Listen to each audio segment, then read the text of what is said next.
Na nossa aula de hoje, nós vamos fazer exercícios envolvendo o assunto cinética química. Vantes, quando você fala em cinética química, você está querendo se referir a quê?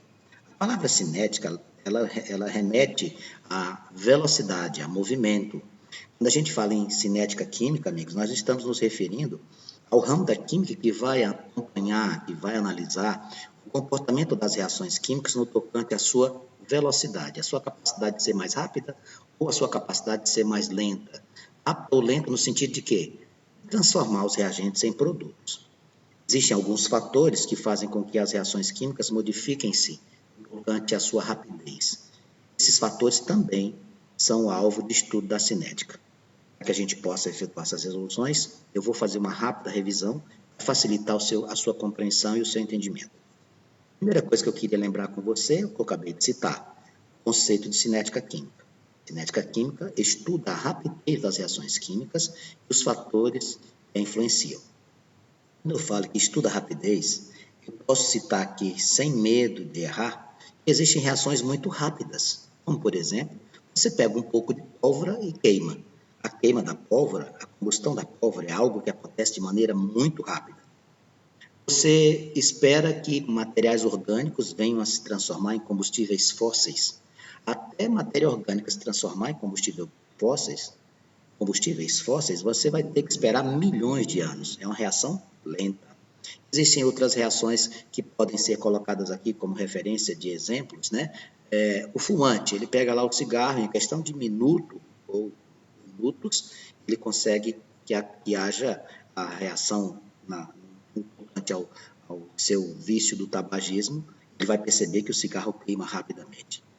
Então, essas reações, elas possuem velocidades diferentes. Você pega, coloca um portão na sua casa, você não pinta, você não coloca nenhuma proteção para não ocorrer a corrosão através do processo de oxidação, que a gente conhece como ferrugem, você vai ver que existe rapidez na oxidação do ferro se você não o protege. Se você coloca uma camada, se você pinta, a possibilidade dessa reação acontecer, ela reduz muito, a reação química vai ser lenta. Então, isso tudo importa para quem? Para a cinética química. Tá? Existem algumas condições para que uma reação química ocorra. Não é todo momento que acontece reação química. Não é o simples fato de você juntar o elemento A com o elemento B que vai formar A, B. Não é assim. Existem condições necessárias, também conhecidas como condições fundamentais, para que uma reação química aconteça. Quais são elas, Vanks? Primeira, afinidade entre os reagentes.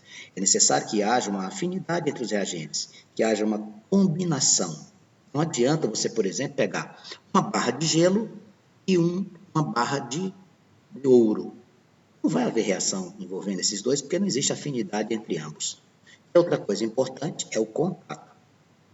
Não há reação química sem contato. É necessário o choque, é necessário que as partículas entrem em contato umas com as outras. Tá? Fatores que influenciam a velocidade de uma reação. Bom, poderíamos citar alguns deles, vou colocando aqui os mais importantes. Primeiro, superfície de contato. Quando você tem mais superfície de contato, a reação química é mais rápida. Por exemplo, você quer cozinhar batatas. Se você colocar a batata inteira numa panela com a mesma quantidade de água e outra panela nas mesmas condições, com a batata totalmente cortadinha, toda picada, você vai perceber que essa que você cortou a batata vai cozinhar mais rápido. Qual o motivo? Mais superfície de contato. Vai fazer um fondue. Você pega uma barra de chocolate e coloca para aquecer. Se você colocar o chocolate em barra para fazer o seu fondue, ele vai demorar mais do que se você tivesse essa barra já toda quebrada. Por quê? Porque quando eu quebro essa barra de chocolate, eu aumento a superfície de contato.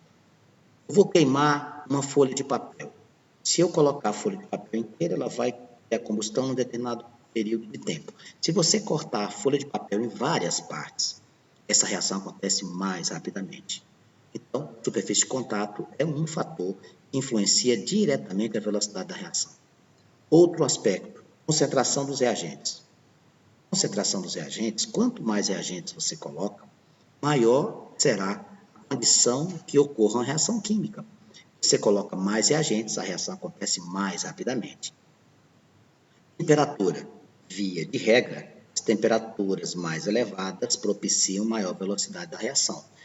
As estruturas onde são submetidas a temperaturas elevadas aumenta a velocidade da reação. Via de regra, existem algumas exceções, raríssimas, mas existem. Tá?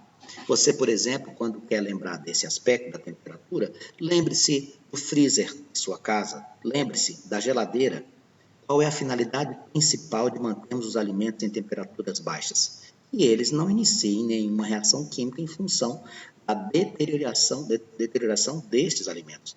Se eu deixar uma temperatura ambiente ou temperatura mais elevada um pouco, certamente uma reação química irá acontecer, eu vou perder esses alimentos.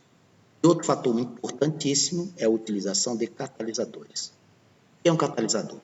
Catalisador é uma substância que você acrescenta aos componentes de uma reação química e altera a velocidade da reação. Via de regra, os catalisadores aumentam a velocidade da reação. Por que via de regra? Porque, mais uma vez, nós temos as exceções. Os catalisadores aumentam a velocidade da reação, ou seja, fazem as reações acontecer de maneira mais rápida. Eu pego, por exemplo, uma reação química sem catalisador, uma reação química com catalisador. O tempo da reação com catalisador reduz muito. Na prática, a função principal de um catalisador é diminuir a energia de ativação. A principal função de um catalisador é diminuir a energia de ativação. Ah, mas eu não sei o que é isso aqui. Você sabe, porque você não está lembrando, nós já aprendemos. E por saber da importância desses conceitos, eu trouxe os 5 conceitos aqui, bem como o gráfico aqui do lado, para que você possa relembrar junto comigo. Vamos lá. Numa reação química, todas as vezes que a gente começa uma reação química, a gente tem como elemento inicial o reagente. Veja, aqui. Quem é que está reagindo aqui? Os meus reagentes são quem? A2 mais B2. Essa energia eu chamo de entalpia. E essa entalpia eu vou representar pela letra H. Então, o gráfico aqui é entalpia e o caminho da reação. Eu começo onde, Vargas? Eu começo nos reagentes. Então, esse moço bem aqui, veja, entalpia dos reagentes. Tá? Aqui, terminei a reação.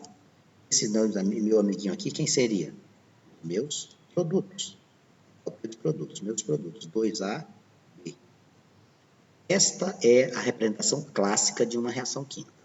Iniciamos com reagentes, terminamos com produtos. Agora olhe para o gráfico. Veja, o gráfico vem aqui no patamar horizontal, ele sobe, atinge um ponto mais alto, é o cume do morro aqui, ó. Esse ponto mais alto, ou seja, esse estado intermediário entre os reagentes e produtos, você vai chamar de complexo ativado. Complexo ativado, o estágio intermediário entre os reagentes e os produtos, e nele nós encontramos a maior concentração de energia. Nele nós encontramos a maior concentração de energia. Tá? Energia de ativação. O que seria a energia de ativação? Energia de ativação é a energia mínima necessária para se iniciar uma reação. Eu só consigo atingir a reação propriamente dita no momento que eu tenho a energia de ativação mínima necessária. Veja aqui. Aqui eu tenho a entalpia dos reagentes, lá em cima eu tenho um complexo ativado. A energia de ativação é essa diferença entre a entalpia dos reagentes e o complexo ativado. Essa quantidade de energia aqui chama-se energia de ativação. Aproveitando o gancho, se eu utilizar um catalisador, olha o que acontece. Ó.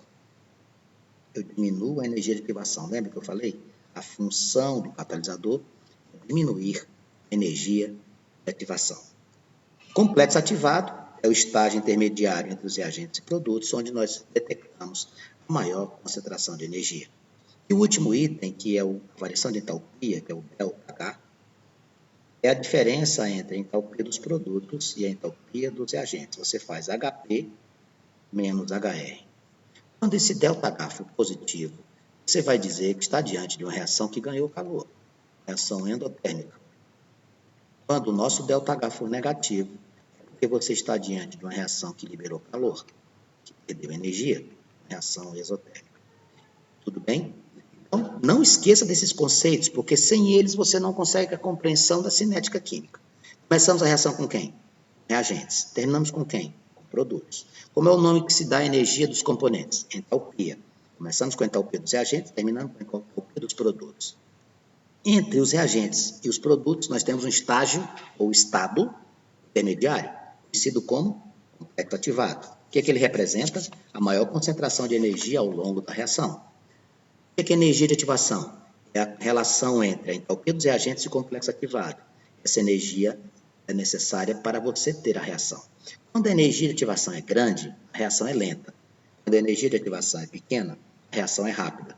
É essa a relação direta com os catalisadores. Os catalisadores irão diminuir a energia de ativação.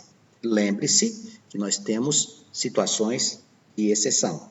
Existem catalisadores que diminuem, ao invés de diminuir a energia de ativação, aumentam. São os inibidores. São os catalisadores, por exemplo, utilizados na conservação de alimentos. Aqueles produtos que você vai lá no supermercado e te dão um prazo de validade, por exemplo, de 1 ano. Você pega, por exemplo, um extrato de tomate, lá tem uma embalagem dizendo que você pode guardá-lo durante 1 ano. Certamente ali está sendo utilizado um catalisador inibidor que evita que aconteça a reação química e venha a estragá-lo. Então, esses conceitos iniciais são importantíssimos e a partir de agora, depois de ter relembrado contigo esses conceitos, nós iremos fazer os exercícios que estão na sua apostila, na página de número 41. Vamos lá. A questão de número 1 diz assim: considere a reação de formação da amônia. A amônia é o NH3, tá? NH3 é uma estrutura conhecida como uma estrutura polar de geometria molecular angular, que tem uma força intermolecular chamada ligação de hidrogênio. Eu me lembro disso quando estudei no primeiro ano, claro. Vamos lá. Você tem o gás N2 reagindo com o gás H2, formando amônia.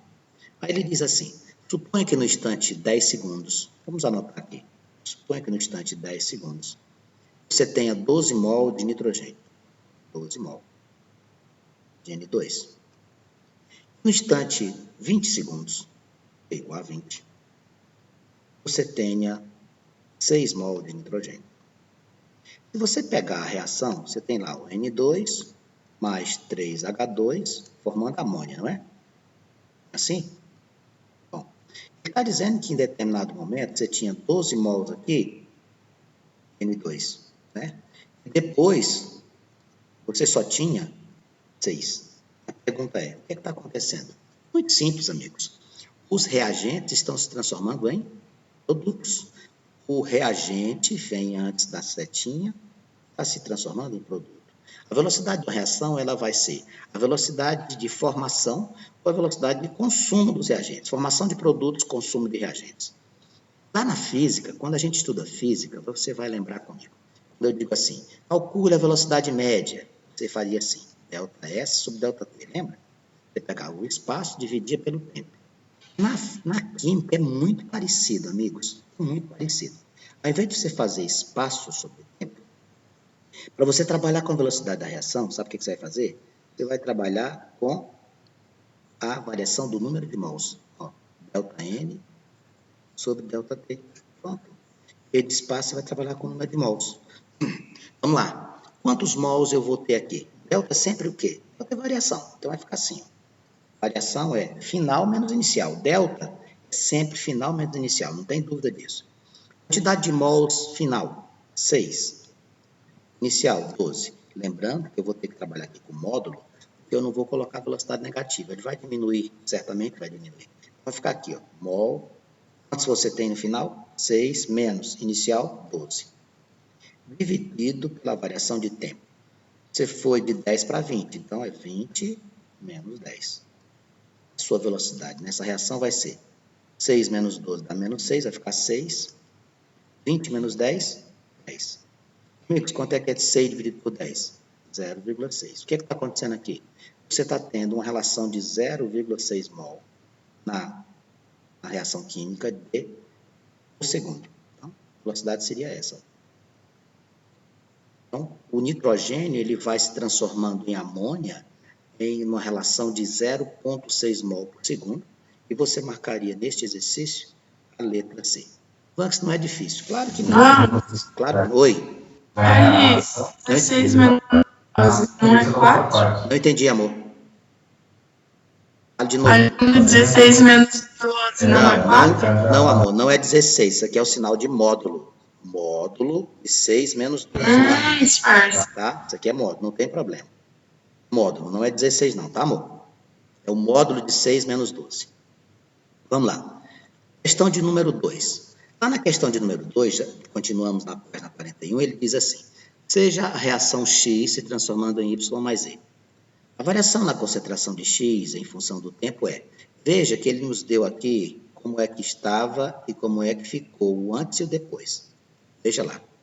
Do tempo 0, 120 segundos, 300 segundos, 540 segundos. 120 segundos, amigos, são quantos minutos? 2 minutos. 300 segundos são quantos minutos? 5 minutos. 540 são quantos minutos? 9 minutos.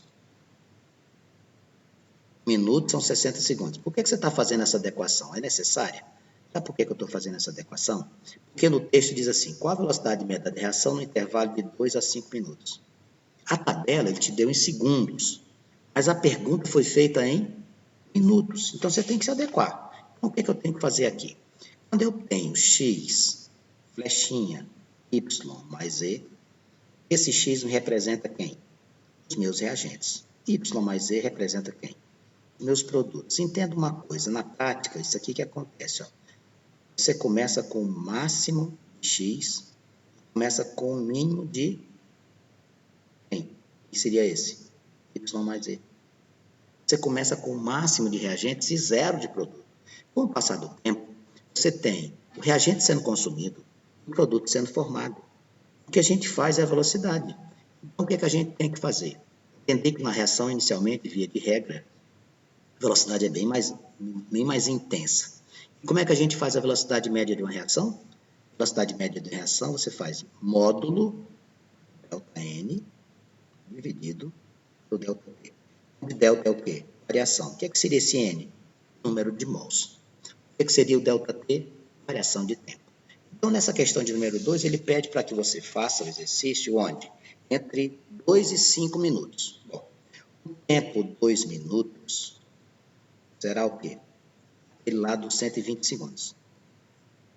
O tempo 5 minutos, para nós, representa quem? A coluna que tem quem? 300 segundos, tá? Então, seria aqui. Eu vou fazer aqui, ó, velocidade é igual. Vou pegar o 2 e o 5. No 2, quais são as concentrações? Em 2 minutos, a minha concentração é 0,7 mol por litro. Em 5 minutos, a minha concentração é 0,4 mol por litro. Então, como é que vai ficar isso aqui? Final menos inicial. ΔN vai ficar como? 0,4, que é o final, menos 0,7, dividido por quem? O tempo. 5 menos 2. Velocidade, aqui, Nicole, é módulo, tá, amor? É só para você manter o sinal. Vai ficar 0,3 dividido por 3. 3 dividido por 3 dá 1. 0,3 por 3 vai dar 0,1. 0,1 o quê? Mol por litro vezes minuto. Ah, entendi. Você teve que adequar a unidade, de tempo, porque lá no exercício ele não te deu em segundos. E aí você transformou todo mundo para quem? Para minuto, cada 60 segundos, 1 minuto. Neste exercício, a questão número 2, nós iríamos marcar como verdadeira a letra E de bola. Fazendo continuação da nossa sequência de exercícios, eu já estou lá na página número 42. Essa questão 42, ela não tem cálculo, ela só tem senso de observação. Antes de começar a ler, eu não vou nem ler agora, vamos só lembrar uma coisa que eu falei para você agora há pouco.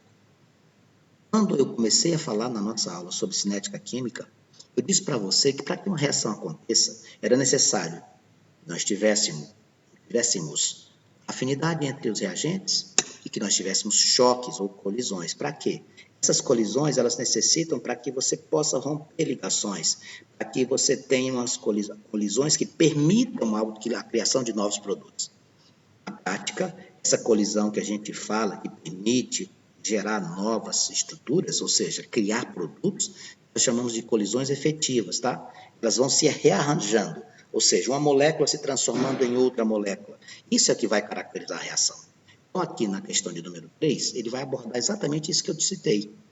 Ó, as figuras a seguir representam as colisões entre as moléculas reagentes de uma mesma reação em 3 situações. Observe quem é que está lá, ó. NO2, quem? Com CO. Aqui são seus reagentes. Tá? NO2 com CO. E aí ele dá os desenhos e vai te dar o quê? Informação de produtos. Então, vamos analisar com calma cada item para ver o que ele está dizendo para nós. Ó. Vamos lá, letra A. Na situação 1, as moléculas reagentes apresentam energia maior que a energia de ativação, mas a geometria da colisão não favorece a formação de produto. Amigos, dê uma olhadinha aqui no que a gente possui. Olha aqui, NO2, essa representação, e o CO é essa. Veja o que aconteceu bem aqui. Você percebe que nós, depois da reação, vamos lá no final. O que nós temos lá no final? Isso aqui continua sendo quem? Continua sendo NO2. Consegue visualizar? São os mesmos desenhos. Lá no final, o que você tem? No estágio final, CO. O que aconteceu aí? As moléculas reagentes nessa estrutura, pessoal, não tiveram suas ligações quebradas, né? Houve colisão? Houve. Quebrou a molécula? Não. Então, não houve energia suficiente. Você não possui energia superior à energia de ativação. Lembra do gráfico?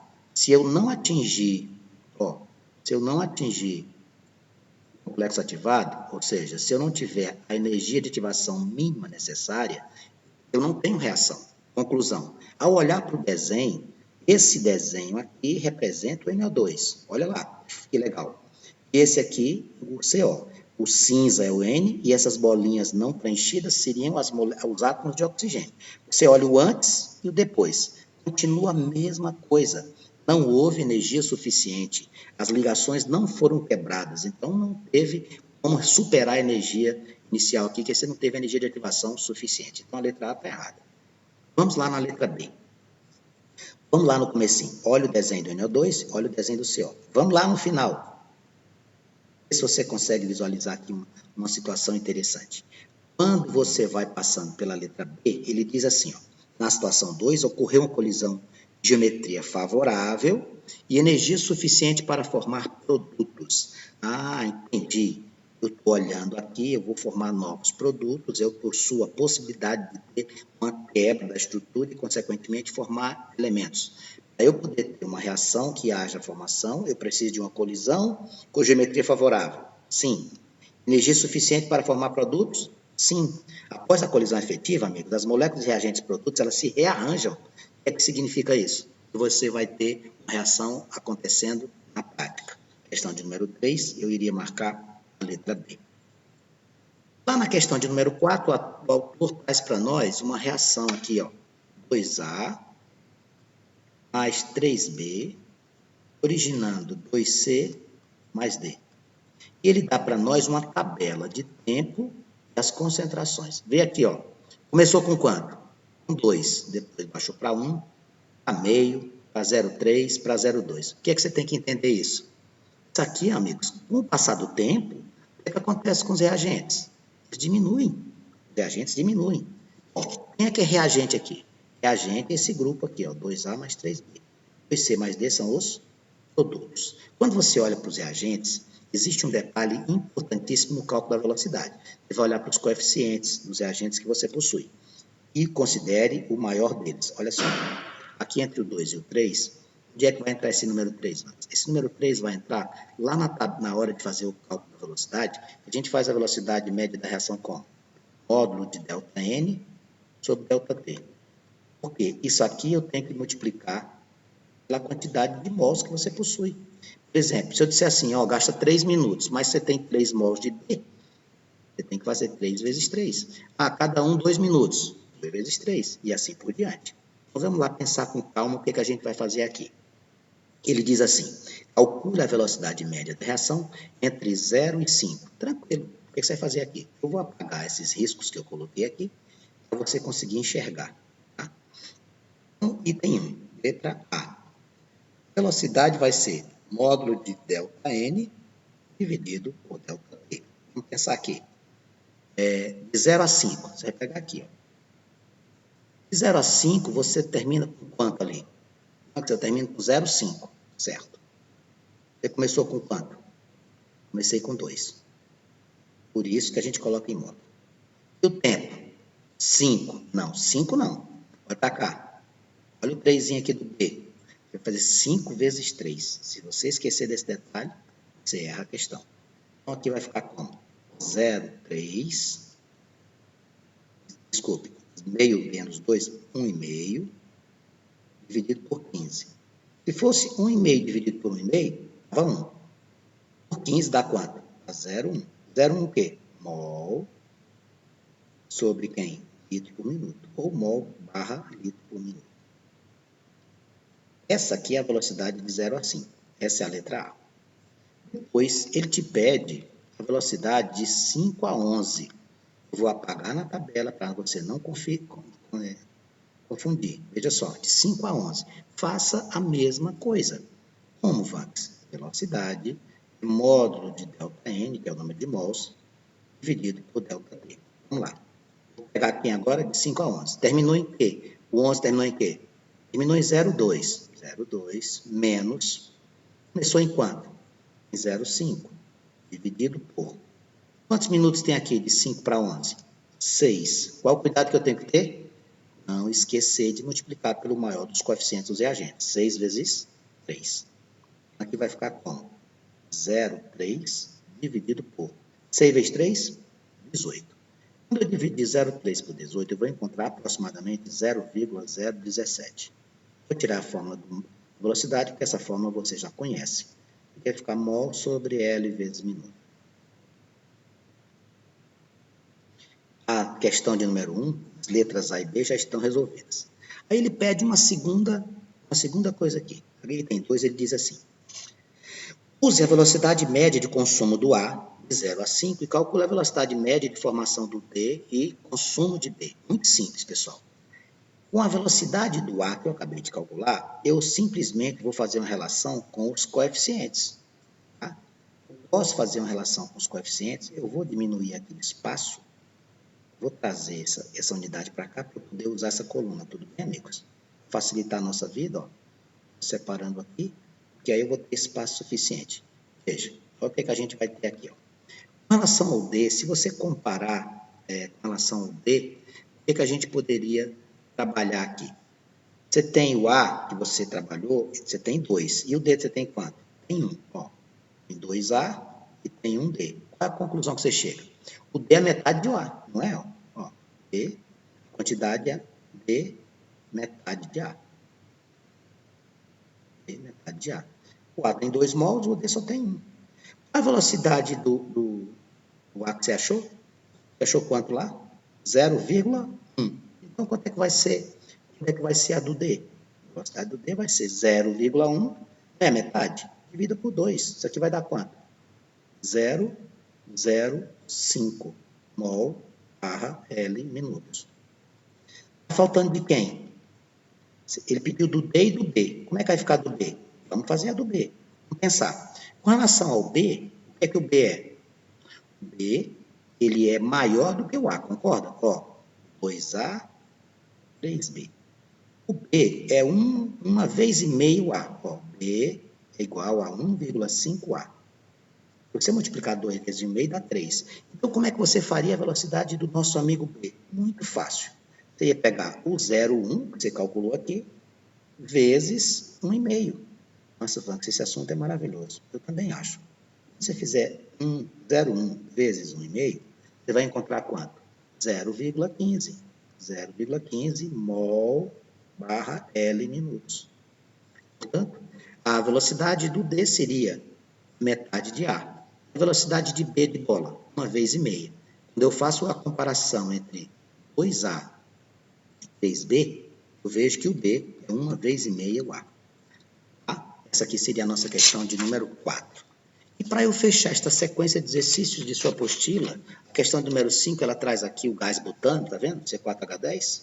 Reagindo com oxigênio. O que significa isso, Banks? Reagir com oxigênio significa combustão. Toda reação de combustão é reação exotérmica, amigos. Sempre você vai liberar energia. Mexeu com O2, já sabe. Opa, queimou. Queimou é o quê? Liberação de energia. Reação exotérmica. Ele fala assim, se a velocidade de consumo de butano for de 0,05 mol de butano por minuto, a massa de CO2 produzida em 1 hora será de quanto? O que você tem que fazer? Escreva aqui a equação, C4H10 mais 13,5 de O2, originando dióxido de carbono, 4 mols, mais 5 moléculas de água, mais energia liberada. Tá vendo? Ó? Quando eu coloco mais energia, porque eu estou dizendo para você o quê? A reação é isotérmica. Vamos fazer separadamente? Eu vou até chamar de unidades. Vou chamar o 1 aqui. A primeira relação que eu vou fazer é o seguinte. Quantos mols você tem aqui? Quantos mols você tem aqui? Em 1. Você está formando quantos de CO2? 4. Ele não pediu para você fazer a relação com CO2? Você faz assim, ó. 1 mol é a linha de 3. C4H10. 1 mol de C4H10 está para 4 mols de CO2. Qual é a velocidade lá do consumo do butano? 0,05 mol. 0,05 mol está para quem? Quantos mol vai ter aqui? X. Você vai cruzar, meu X vai ser quanto? Vai ficar 4 vezes 0,05, vai dar 0,2 mol de CO2. 0,02 mol por minuto. Bom, isso aqui vai servir para quê? Bom, isso aqui é a relação que eu tenho com relação ao consumo. Vou gastar isso aqui a cada minuto eu vou conseguir 0,02 mol. Se você quiser colocar o tempo aqui, pode colocar também. Tá? Se não quiser colocar, não tem problema. Bom, agora eu vou pegar e vou trabalhar com massa, porque agora eu já sei qual é a velocidade ali, eu vou trabalhar com massa. As massas do CO2, eu vou fazer bem aqui para você enxergar, eu necessito delas. O CO2, o carbono é 12, o oxigênio é 16. Então, quando eu fizer o mol aqui, vai dar 32 vezes mais 12, dá 44 gramas por mol, tá? Preciso dessa informação. O que é que eu vou fazer? 1 mol de CO2, são quantos gramas? 44 gramas, tá. Quanto foi que você tem aqui? 0,2. 0,2 mol de CO2, 0,2 mol vai ter quanto de massa? X. Se você multiplicar 44 vezes 0,2, você vai encontrar 8,8 gramas para cada minuto. Ah, entendi. Você encontrou por minuto, mas a pergunta do exercício foi em quê? Foi em hora. Então, a conclusão vai ser o quê? Muito simples. Se eu conseguir descobrir que eu tenho essa situação de 8,8 gramas de CO2 por minuto em 1 hora, você vai fazer o quê? Multiplicar por 60. Se você quiser multiplicar por 60, você pode montar a regra de 3 ou multiplicar. Você faz assim, ó. Em 1 minuto 8,8 gramas.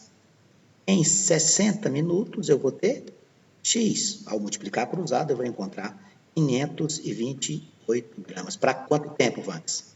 1 hora. Então, a massa de CO2 produzida foi quanto? A massa de CO2 produzida,